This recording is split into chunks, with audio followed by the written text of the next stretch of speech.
நாடாளுகின்றவர் யார் என்று தேர்ந்தெடுக்கிற உரிமையை படிப்பறிவில்லாத பாமரனிடம் கொடுப்பீர்களானால், ஏழை எளியவிடம் கொடுப்பீர்களானால் அவர்கள் உணர்ச்சி வசப்படுவார்கள், பலவீனங்களுக்கு ஆட்படுவார்கள், தவறான ஆட்சிகள் உருவாகும், எச்சரிக்கை என்று சொன்னபோது அண்ணல் அம்பேத்கரும் பண்டித நேரும் சொன்ன பதில் என்ன தெரியுமா? எந்த ஏழை தருகிற வரிப்பணத்தை கொண்டு இந்த அரசாங்கம் நடக்கிறதோ அந்த ஏழையின் வீட்டு வாசலில் நீயும் நானும் ஓட்டு கேட்பதற்காகவாவது போய் நின்றாக வேண்டும் என்றார். இப்போது வருகிறோம் அல்லவா, எங்களையும் சேர்த்துதான் சொல்கிறேன். இங்க இருக்கிற நீங்கள் யாரும் சாதாரணமானவர்கள் அல்ல. உங்களை யார் ஆள வேண்டும் என்று நீங்கள் ஒவ்வொருவரும் தீர்மானிக்க இருக்கிறீர்கள். பணம் இல்லை என்ற காரணத்தினால், நான் ஏழை என்ற காரணத்தினால் எனக்கு இதுதான் மரியாதையா என்று புழங்கிக் கொண்டிருக்கிறவர்களுக்கு இது எல்லா இடங்களிலும் உண்டு. படித்தவன் படிக்காதவன், பணக்காரன் ஏழை என்ற பேதம் இருக்கிறதே, இது இல்லாத இடம் ஒன்றே ஒன்றுதான். எப்போது தெரியுமா? இன்னும் 2 மாதத்திலே தேர்தல் நடைபெறுகிற நாளன்று வாக்குச்சாவடி வாசலில் சமத்துவம் அங்கே உருவாகிறது. இந்த ஆட்சிக்கு எதிராக ஒரு கூட்டம், இந்த ஆட்சியை எதிர்த்து சூழ்ச்சி செய்ய ஒரு கூட்டம். நீ தமிழ் படி என்று சொல்ல வழி இல்லை, இந்தி தான் படிக்க வேண்டும் மிரட்டுகிறார்கள். என்ன இந்தி படிக்காமல் என்ன கெட்டு போனோம்? தமிழ் படித்து நாங்கள் வீணாக போகவில்லை, இந்தி படிக்காமல் முன்னேறாமலும் இல்லை. நான் அவர்களை தாழ்த்தியெல்லாம் பேசவில்லை. நாங்கள் அது படிக்காமல் எந்த வகையிலும் தாழ்ந்து போகவில்லை. அதனால்தான் தொலைநோக்கு பார்வையோடு எங்கள் அண்ணன் அறிஞர் அண்ணா 1967 ஆட்சி பொறுப்பேற்று 68 சட்டப்பேரவையில் தீர்மானம் நிறைவேற்றினார். கடைசி காலத்தில் அண்ணா சொன்னார், என் ஆட்சி அவர்களுக்கு பிடிக்கவில்லை, கலைப்போம் என்று மிரட்டுகிறார்கள். என் ஆட்சியை கலைக்கலாம், வேறு ஒருவரை கொண்டு உட்கார வைக்கலாம், ஆனால் எந்த காலத்திலும் நான் நிறைவேற்றிய 3 சட்டங்களில் மட்டும் கை வைக்க முடியாது. அதனால் வரை அண்ணாதுரை தான் தமிழ்நாட்டின் முதலமைச்சர் என்றார். எங்களோடு நீங்கள் போராட வர வேண்டாம், ஆதரவு தாருங்கள், போராட நாங்கள் இருக்கிறோம். உங்கள் வாழ்வுக்கு, உங்கள் எதிர்காலத்திலே நடமாட்ட போகிற உங்கள் பிள்ளைகளுக்காக தன் குடும்பத்தை நடுத்தருவிலே நிறுத்திவிட்டு நாட்டு மக்கள் நடுத்தருவுக்கு வரக்கூடாது என்று உழைக்கிறவன் கையில் கருப்பு சிவப்பு கொடி இருக்கும். இப்போது புதிய அறிமுகம் ஆச்சி ஹோட்டல் சாம்பார் 50 கிராம் ரூபாய் 20 மட்டுமே.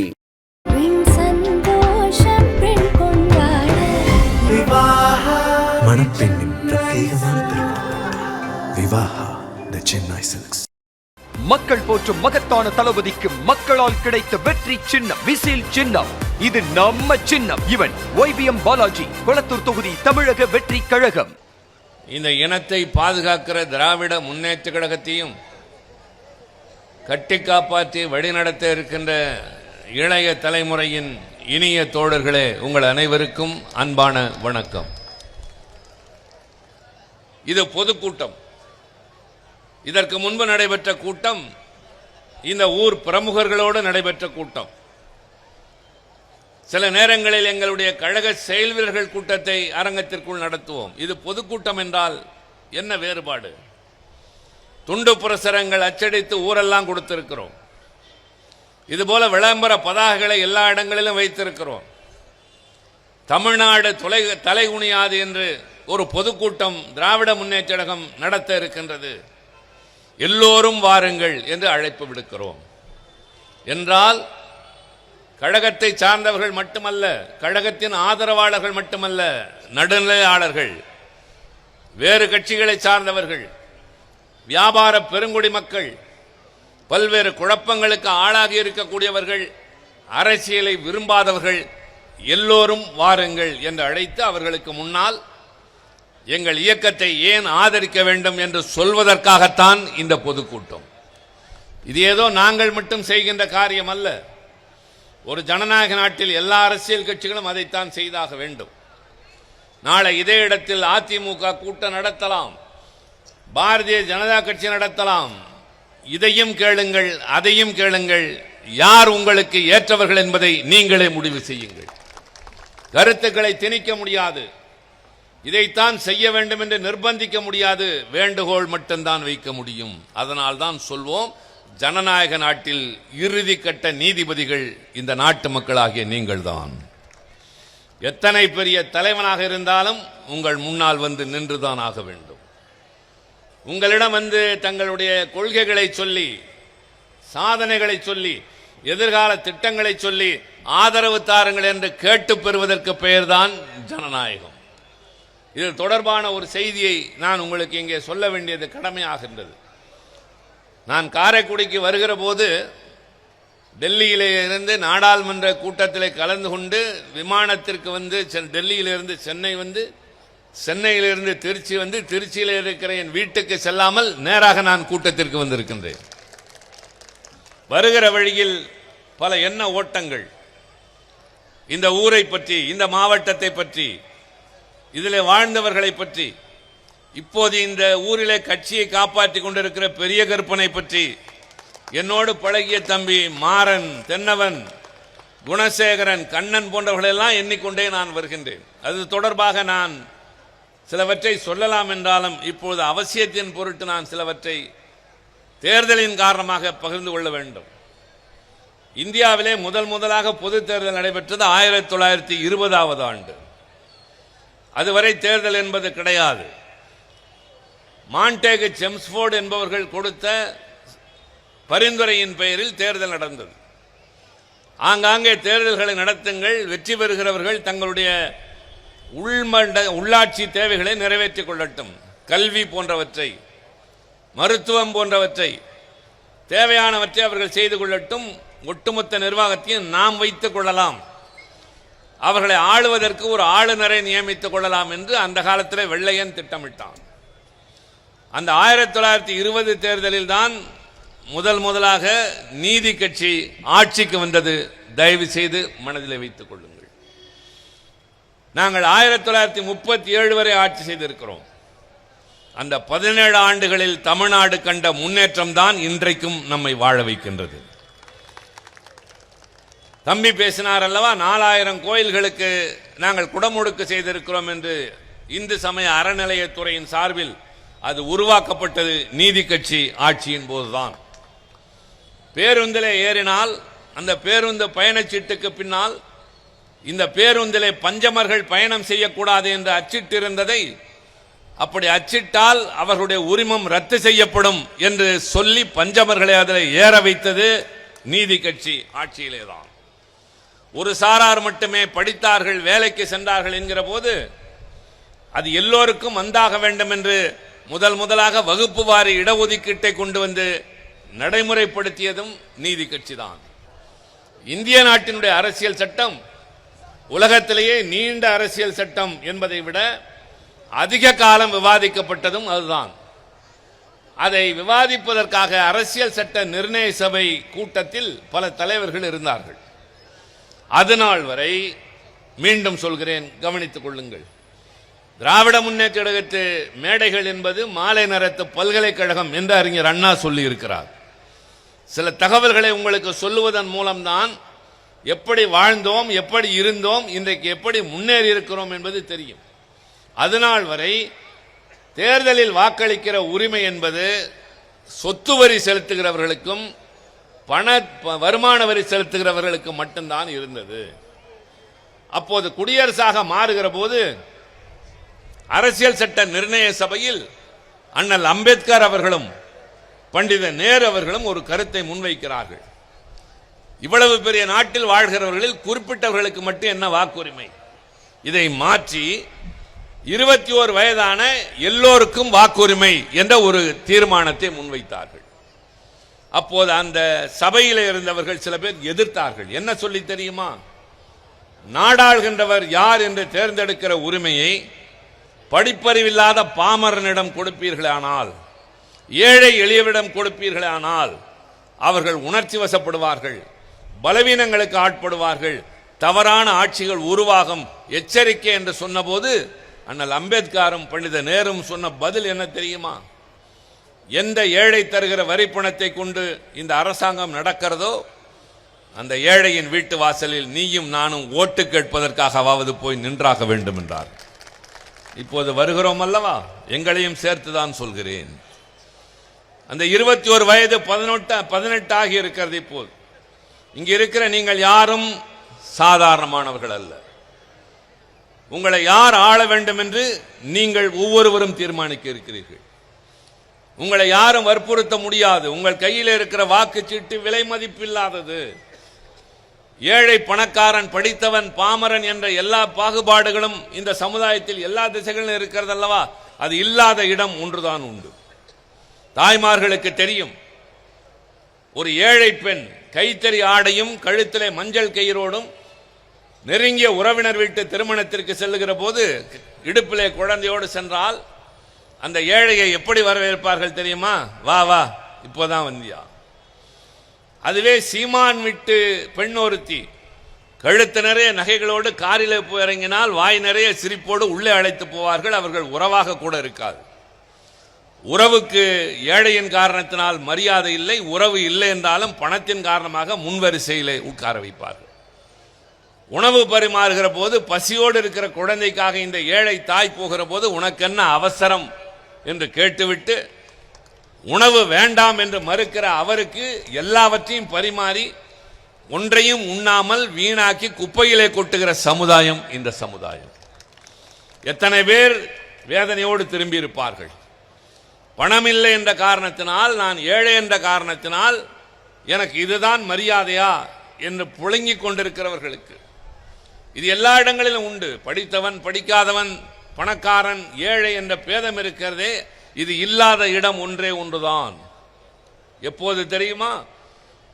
இன்னும் 2 மாதத்திலே தேர்தல் நடைபெறுகிற நாளன்று வாக்குச்சாவடி வாசலில் சமத்துவம் அங்கே உருவாகிறது. அங்கே நீங்கள் சென்று வாக்கு வரிசையிலே நிற்பீர்களானால் வாக்குச்சாவடியில் உங்களுக்கு பின்னால் ஒரு IAS அதிகாரியும் முன்னால் ஒரு பெரும் சீமானும் நின்றால் உள்ளே இருக்கிற அதிகாரி இவருடைய ஓட்டுக்கு இவ்வளவு மரியாதை, இதற்கு இவ்வளவு என்று சொல்ல முடியாது. அங்கேதான் ஒலிபெருக்கி அமைக்கிற தோழனின் ஓட்டம் ஒன்று, நாடாளுமன்ற உறுப்பினர் ஓட்டம் ஒன்று, அமைச்சரின் ஓட்டம் ஒன்று, இங்கே இருக்கிற பெரிய பெரிய பணக்காரர்களின் ஓட்டம் ஒன்று என்கின்ற இடம் அந்த ஒரே ஒரு இடம்தான். என்னை யாரும் மதிக்கவில்லையே என்று புழங்கிக் கொண்டிருக்கின்ற சாதாரண மக்களுக்கு சொல்லுவேன், உங்களை எல்லோருக்கும் சமமாக நிறுத்துகிற வாக்குச்சீட்டு உங்கள் கையில் தரப்பட இருக்கிறது. அது விரக்தியில் வீசி எறிவதற்கல்ல, விலை பேசி விற்பதற்கல்ல. உங்களை யார் ஆள வேண்டும் என்று நீங்களாக தீர்மானித்து அந்த வாக்கை பயன்படுத்துங்கள். இது என் அன்பான வேண்டுகோள். எந்த கட்சி உங்களுக்கு புதிய கட்சி? எந்த தலைவர் உங்களுக்கு அறிமுகம் இல்லாத தலைவர்? தயவு செய்து யோசித்து பாருங்கள். பறக்கிற இந்த கருப்பு சிவப்பு கொடியை உருவாக்கிய எங்கள் அறிஞர் பெருந்தகை அண்ணா முதலாக முதலமைச்சராகிய இதே காரைக்குடி நகரத்திற்கு வருகிறார். வருகிறவர் திருச்சியிலே ரயிலிலே இறங்கி அங்கிருந்து காரில் வருகிறார். ரயில் அடியிலே இறங்கி வெளியே வருகிற போது அவரை வரவேற்று கூட்டி செல்வதற்கு செட்டிநாட்டு அரசர் தன் காரோடு காத்திருக்கிறார். அண்ணா அந்த காரில் ஏறிக்கொள்கிறார். உடன் தன்னோடு கழகத் தோழர்கள் 2 பேரை கூட்டிக் கொள்கிறார். கார் நேராக அரண்மனைக்கு செல்கிறது. அங்கே தங்கியிருந்தார். தங்கியிருந்து பின்னர் அரசு நிகழ்ச்சிகளில் பங்கேற்று இரவு இது போன்ற திடலிலே பொதுக்கூட்டத்தில் பேசுகிற போது அண்ணா சொன்னார், நான் எப்பொழுதும் காரைக்குடிக்கு வந்தால் தங்குவதும் உணவருந்துவதும் நகர செயலாளர் சீனா தானா வீட்டில்தான். எனக்கும் நினைவிருக்கிறது. அதனால்தான் சொன்னேன், பல பேருடைய பெயர் நினைவுக்கு இருக்கிறது. இந்த சீனா தானா மறக்க முடியாத ஒருவர். ஆனால் இன்றைக்கு நான் அரண்மனையிலே போய் தங்கினேன். பலர் சொல்லக்கூடும், அண்ணாதுரை முதலமைச்சரானவுடன் அரண்மனைக்கு போய்விட்டான் என்று. இல்லை, ஒரு நன்றி கடனுக்காக சென்றேன். என்ன தெரியுமா? 1937 இந்திய எதிர்ப்பு போராட்டத்தில் தாளமுத்து நடராஜன் என்ற 2 பேர் இறந்த பொழுது நடராஜனுடைய உடலை தூக்கி சென்ற தோள்களில் ஒன்று செட்டிநாட்டு அரசருடைய தோள்கள். அந்த நெடிய உருவம் தான் எவ்வளவு பெரிய பணக்காரர் என்பதை மறந்து தமிழுக்காக ஒருவனுக்கு தோள் கொடுத்து தூக்கி சென்றாரே, அதற்கு முதலமைச்சராக நன்றி தெரிவிக்க வந்திருக்கிறேன். இனி நான் எப்பொழுதும் அதே அண்ணாதுரையாகத்தான் இருப்பேன் என்று சொல்லிவிட்டு சென்றார். அவர் உருவாக்கிய கொடிதான் பறந்து கொண்டிருக்கிற கருப்பு சிவப்பு கொடி. இந்த கட்சியை உருவாக்குகிற போது திராவிடர் கழகத்திலிருந்து இது திராவிட முன்னேற்ற கழகமாக மாறுகிற போது பல பேர் கேட்டார்கள், திராவிடர் முன்னேற்ற கழகம் என்று தானே இருக்க வேண்டும், ஏன் திராவிட முன்னேற்ற கழகம் என்று வைக்கிறீர்கள் என்று. அதற்கு அண்ணா சொன்னார், திராவிடர் கழகம் என்பது எல்லா இடங்களிலும் பறந்து வாழ்கிற திராவிடர்களுக்கான ஒரு அமைப்பு. ஆனால் திராவிட முன்னேற்ற கழகம் என்பது இந்த பூபாகத்திற்குள், இந்த பூகோள பகுதிக்குள் இருக்கின்ற எல்லா தரப்பு மக்களுக்கும் பாடுபடக்கூடிய கட்சியாக இருக்கும் என்றாரே, அதைத்தான் இன்றைய முதல்வர் சொல்கிறார், எல்லோருக்கும் எல்லாம். 2021 தேர்தலில் 505 வாக்குறுதிகள் தந்தோம். நாங்கள் ஆட்சிக்கு வந்தால் இதையெல்லாம் நிறைவேற்றுவோம் என்று. எல்லா கட்சிகளும் தேர்தல் வாக்குறுதிகள் தரும். இப்போது கூட ஒரு கட்சி கொடுத்திருக்கிறது. எதையாவது அவசரப்பட்டு முன்னதாகவே திமுகவுக்கு முன்னால் தர வேண்டும் என்று வாய்க்கு வந்ததையெல்லாம் பேசுகிறார்கள். இருந்தவரை எதையும் செய்யவில்லை. தம்பி காமராஜ் பேசுகிற போது சொன்னார், கொரோனா என்ற ஒரு கொடிய நோய் இருந்த காலம் என்று சொன்னார். நமக்கு ஞாபக மறதி ரொம்ப அதிகம், பலவற்றை மறந்து போகிறோம். 5 ஆண்டுகள் தான் ஆகின்றன கொரோனா வந்து, 6வது ஆண்டு தொடங்கி இருக்கின்றது. நான் எல்லாம் ஒரு காலத்தில் அந்த நேரத்தில் எண்ணியது என்ன தெரியுமா? என்றைக்காவது காரைக்குடியிலே இந்த திடலிலே பொதுமக்களை ஒரு இடத்திலே கூட்டி வைத்து பேசுகின்ற வாய்ப்பு வருமா? ஒரு திரைப்பட கொட்டகையிலே போய் எல்லோரோடும் சேர்ந்து திரைப்படத்தை பார்க்க முடியுமா? கடை வீதிகள் எப்போது திறக்கும் என்று காத்திருந்த நாட்கள் உங்கள் நினைவுக்கு நான் கொண்டு வருகின்றேன். கடைகள் இல்லை, சாலையில் வாகனங்கள் இல்லை, விமானங்கள் இல்லை, கப்பல் போக்குவரத்து இல்லை, உலகமே ஸ்தம்பித்து கிடந்தது. இதற்கு முன்பு வரலாற்றிலே பல நோய்கள் வந்திருக்கின்றன, ஒரு பகுதிக்குள் தான் இருந்திருக்கின்றது. ஆனால் ஒட்டுமொத்த உலகமும் சுருண்டு வீட்டுக்குள்ளே கிடந்த காலம் கொரோனா காலம். அந்த காலத்தில் இருந்தவர்கள் சமாளித்துக் கொண்டார்கள். ஏழை எளியவர்கள் அன்றாடம் உழைத்தால்தான் அடுத்த வேளை உணவு என்று இருந்தவர்கள், ஆட்டோ ரிக்ஷா ஓட்டுகிற சாதாரணமான தொழிலாளிகள், கூலி வேலைக்கு போகிறவர்கள், அந்த குடும்பங்கள் எல்லாம் என்ன ஆயிற்று? தவித்தது. அப்போது இன்றைய முதலமைச்சர், அப்போது இருந்த முதலமைச்சர் எடப்பாடி பழனிசாமிக்கு ஒரு வேண்டுகோள் வைத்தார், எதிர்க்கட்சி தலைவராக, ஒரு குடும்பத்திற்கு 5000 கொடுங்கள், சமாளித்துக் கொள்வார்கள் என்று. ஆனால் இரக்கமற்ற அந்த அரசாங்கம் வெறும் 1000 கொடுத்தது. இன்றைக்கு வாக்குறுதிகள் தருகிறார்கள். நாங்கள் பின்னால் ஆட்சிக்கு வந்து அந்த 4000 உடனே கொடுத்தோம் என்பதல்ல இப்போது செய்தி. அந்த கொரோனா இருந்த காலத்திலேயே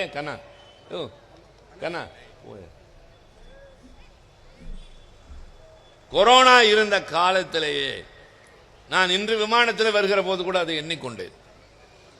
முன்னால் இருக்கிற கம்பியை தொட முடியாது, நம் வீட்டு பிள்ளையை தூக்கி நம்மாலே கொஞ்ச முடியாது, வீட்டு ஜன்னல் கதவை திறந்தால் எதிர் வீட்டுக்காரன் தன் ஜன்னலை அடைத்துக் கொள்வார், காற்றிலே பரவிவிடும் என்று. காய்கறி வாங்கினால் 10 முறை மஞ்சள் தண்ணீரிலே கழுவினோம், எதை வாங்கினாலும் 4 முறை அவித்து தின்றோம். அப்படிப்பட்ட காலம், யாரும் நடமாட முடியாத போது நன்றாக நினைவிலே கொள்ளுங்கள். ஆட்சியில் இருந்தால்தான் நாங்கள் நல்லது செய்வோம் என்பது அல்ல. எதிர்க்கட்சியாக இருக்கிற போதே எங்கள் தலைவர் தளபதி அண்ணன் ஸ்டாலின் அவர்கள் ஒரு தொலைபேசி எண்ணை கொடுத்தார். அந்த தொலைபேசி என்பது ஒரு இணைப்பு, ஒரு தொலைபேசி செயலகத்தை போல. அண்ணா அறிவாலயத்தில் 20-30 பேர் உட்கார்ந்திருப்பார்கள். அந்த ஒரே எண்ணுக்கு ஒரு எக்ஸ்சேஞ்ச் என்று சொல்வதை போல. காரைக்குடியிலிருந்து ஒரு குடும்பத்தில் இருக்கிற ஒரு சாதாரணமான குழந்தை அந்த எண்ணை அழைத்து 4 நாட்களாக எங்கள் வீட்டில் பட்டினி, தின்னுவதற்கு உண்ணுவதற்கு எதுவுமே இல்லை, அரிசி பருப்பு இல்லை, நாங்கள் துடிக்கிறோம் என்ற செய்தி சென்றால், ஒரு வயதான முதியவர் உயிர்காக்கும் மருந்து கிடைக்கவில்லை, கடைகள் இல்லை, வாங்க வழி இல்லை, வெளியே போக முடியவில்லை, கையில் காசு இல்லை என்ற செய்தி சென்றால், அந்த செய்தி குறித்துக் கொள்ளப்படும். உடனடியாக அங்கிருந்து மாவட்ட செயலாளர் பெரிய கருப்பனுக்கு வரும், அவரிடமிருந்த தகவல் குணசேகரனுக்கு வரும், அவரிடமிருந்து கண்ணனுக்கு செல்லும், அல்லது சேங்கை மாறனுக்கு செல்லும், தென்னவனுக்கு வரும். எங்களுடைய கிளைக்கழக செயலாளர் யார் என்ன கேட்டார்களோ அந்த அரிசி பருப்பையோ மருந்தையோ வாங்கி கொண்டு மனிதர்கள் வெளியே நடமாட பயந்த காலத்தில் அந்த வீட்டு கதவை தட்டி நீங்கள் கேட்ட பொருள் இது என்று கொடுத்த கட்சி திமுக. ஆட்சியின் சாதனைகளை பின்னால் வைத்துக் கொள்ளுங்கள். எதிர்க்கட்சியாக இருக்கிற போது யாராருக்கு என்ன வேண்டும் என்று எங்களிடம் கேளுங்கள். உயிரை பணயம் வைத்து உழைக்கிற பாடுபடுகிற தொண்டன் எங்களிடம் இருக்கிறான் என்று சொன்ன கட்சியை நடத்துகிற தலைவன். அதனால்தான் இன்றைக்கு முதலமைச்சராக இருக்கிற போது மதிய உணவு திட்டம் இன்றைக்கு இந்தியா முழுவதும் ஆனால் ஒரு காலத்திலே தமிழ்நாட்டில் மட்டும்தான் இருந்தது. நான் சொன்ன நீதி கட்சியின் சார்பில் பிட்டி தியாகராயர் சென்னை மாநகராட்சி மன்றத்தின் தலைவராக இருந்த பொழுது சென்னை மாநகராட்சிக்கு உட்பட்ட பள்ளிகளில் மதிய உணவு தரப்பட்டது. பின்னர் காமராஜர் தமிழ்நாட்டின் முதலமைச்சரான போது ஒரு முறை அவர் காரிலே போகிறார். வழியிலே ரயில் செல்வதற்காக கதவை அடைத்திருக்கிறார்கள். கார்கள் வரிசையாக காத்திருக்கின்றன. அப்போது சில சிறுவர்கள், சாதாரணமான உடை அணிந்தவர்கள், கிழிசல் உடை அணிந்தவர்கள் கார்களை சுற்றி சுற்றி வருகிறார்கள். அப்போதெல்லாம் ஊருக்குள்ளே 10 கார் வந்தால் வேடிக்கை பார்ப்பார்கள். தேர்தல் நேரம் மட்டுமல்ல, விளம்பரத்திற்கு வந்தாலும் பார்ப்பார்கள். அப்படிப்பட்ட காலத்தில் வரிசையாக இத்தனை கார்கள் போலீஸ் நிற்கிறது என்று அந்த பிள்ளைகள் சுற்றி சுற்றி வந்து பார்க்கிற போது காமராஜர் அவர்களை அழைத்து கேட்கிறார், தம்பி யார் நீங்கெல்லாம், பள்ளிக்கூடம் போகவில்லையா, இன்றைக்கு விடுமுறையா என்று கேட்கிறார். நிமிர்ந்து பார்க்காமல் பதில் சொல்கிறார்கள், நாங்கள் படிக்கிற பசங்க இல்ல, மாடு மேய்க்கிற பசங்க. அடுத்து இவர் கேட்கிறார், தம்பி படிக்கிற வயசுல பள்ளிக்கூடம் போகாம மாடு மேய்க்கலாமா, இது தப்பு இல்லையா என்று கேட்கிறார். கேட்பவர் மாநிலத்தின் முதலமைச்சர், ஒரு பெரிய கட்சியின் தலைவர் என்று தெரியாத அந்த பிள்ளைகள் சொன்னார்கள், மாடு மேய்த்து விட்டு வீட்டுக்கு போனால் மாட்டுக்கு சொந்தக்காரன் ஒருவேளை சோறு போடுவான், பள்ளிக்கூடத்துக்கு போனா எவையா போடுவான்னு கேட்டான். காமராஜர் கோபிக்கவில்லை, போகிற வழியில் யோசித்துக் கொண்டே போனார். என் மாநிலத்து பிள்ளைகள் ஒருவேளை சோற்றுக்காக பள்ளிக்கூடம் போகாமல் இப்படி மாடு மேய்த்து தெரிகிறார்களே, இந்த சோற்றை பள்ளிக்கூடத்திலே போடுவோம் என்று தமிழ்நாடு முழுவதும் மதிய உணவு திட்டத்தை கொண்டு வந்தது காமராஜர். அது எம்ஜிஆர் காலத்தில் சத்துணவு திட்டம் என்று மாறியது. அதை உண்மையான சத்துணவாக கலைஞர் தான் மாற்றினார். அதில் இன்னொன்றும் உண்டு, கலைஞருடைய பெருந்தன்மையை தெரிந்து கொள்ளுங்கள். அதிமுக ஆட்சிக்கு வந்த போது செய்த அவலங்களை இப்போது பேச எனக்கு நேரம் இல்லை, அவசியம் இல்லை. ஆனால் கலைஞருடைய பெருந்தன்மை, அந்த திட்டத்தை செம்மைப்படுத்துகிற போது எம்ஜிஆர் சத்துணவு திட்டம் என்ற அந்த பெயரை கூட மாற்றாத பெருந்தன்மை கலைஞருக்கு இருந்தது. வாரந்தோறும் 2 முட்டைகளை தர ஆரம்பித்தார். பின்னர் அதிகாரிகளை அழைத்து பிள்ளைகள் பள்ளிக்கூடத்திற்கு சரியாக வருகிறார்களா என்று கேட்டார். அந்த 2 நாள் மட்டும்தான் வருகிறார்கள் என்று.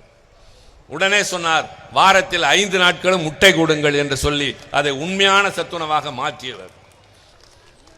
ஆக யாரை விட்டு வைத்தோம்?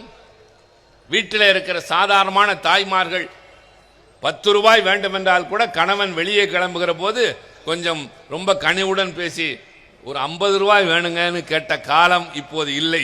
உங்கள் கையிலேயே 1000 ரூபாய் வந்து சேர்கிறது. பிள்ளைகளுக்கு பணம் கிடைக்கிறது, பள்ளிக்கூடத்திலே உணவு கிடைக்கிறது. நான் சொல்கிறேன், வட மாநிலத்திலிருந்து இங்கு பல பேர் வருகிறார்கள், நாங்கள் அவர்களை வஞ்சிக்கிறோம் என்கிறார்கள். இது வந்தாரை வாழ வைக்கும் தமிழகம்தான், எந்த காலத்திலும் அவர்களை ஏமாற்றியது அல்ல. 3வது படிக்கிற ஒரு பீகார் மாநிலத்தை சார்ந்தவருடைய குழந்தை, அது பள்ளிக்கூடத்துக்கு போகுது. அவர் தந்தையும் தாயும் வேலை செய்கிற காரணத்தால் குடும்பம் இங்கே வந்து அந்த பிள்ளை பள்ளிக்கூடத்துக்கு போகுது. அந்த பிள்ளையை பத்திரிகையாளர்கள் பார்த்து பேட்டி காண்கிறார்கள். என்னம்மா இந்த ஊர் எப்படி இருக்கு? அதற்கு அந்த குழந்தை சொல்கிறது, அதுக்கு யாரும் சொல்லித் தரவில்லை, எங்களுடைய ஊரில், நான் என்னுடைய பாணியில் சொல்கிறேன், அது தன்னுடைய மழலையில் பேசுகிறது, எங்களுடைய ஊரில் எங்க அப்பா அம்மா கூட செருப்பு போட்டதில்லை, இங்க எனக்கு பள்ளிக்கூடத்தில் புதுசா செருப்பு தராங்க. நான் எங்கள் ஊரிலே பள்ளிக்கூடத்துக்கு போகிற போது கிழிந்த உடையோடு போவேன், எல்லோரும் கிண்டல் பேசுவார்கள். இங்கே எனக்கு புதிய சீருடை எல்லோரையும் போல தருகிறார்கள். புத்தகம் என்பதை நான் பார்த்ததே இல்லை, இப்போது புதுசா புத்தகம் கையில் தருகிறார்கள். காலையில் வந்தால் சிற்றுண்டி, மதியமானால் சாப்பாடு, பேருந்தில் ஏறினால் பணம் கிடையாது. எனக்கு இந்த ஊர் ரொம்ப பிடிச்சிருக்குன்னு சொல்ற குழந்தைக்கு வயசு 8. பீகார் மாநிலத்து குழந்தை. லட்சக்கணக்கில் இங்கே வாழ்கிறார்கள். நாங்கள் இந்தியை எதிர்க்கிறோம், இந்தி பேசுகிறவனை அல்ல. இந்தியை எதிர்ப்பது கூட இந்தி மொழி என்பதால் அல்ல, எங்கள் மொழி மீது அது திணிக்கப்படுகின்ற காரணத்தால்.